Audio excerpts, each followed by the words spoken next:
Ça se présente super bien. Ça se présente super bien parce que d'abord, on remarque que le salon se professionnalise d'une édition à l'autre.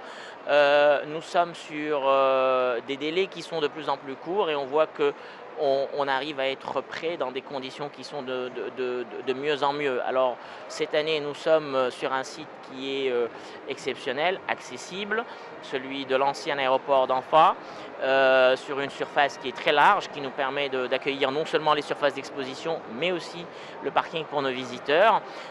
Toutes les marques sont présentes, même de nouvelles marques qui se lancent à l'occasion de l'Auto Expo, de nouvelles technologies, notamment dans le domaine de l'électrique et l'hybride. Notre marché se développe et notre association, donc l'EVAM, est dans son rôle qui est de promouvoir ce secteur dans toutes ses composantes.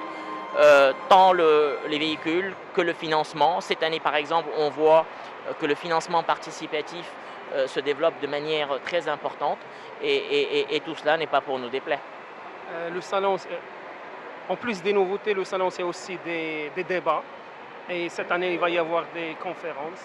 Alors cette année, pour la première fois, nous décidons d'utiliser le salon, en fait, comme étant un moment pour nous poser les questions principales sur le domaine automobile.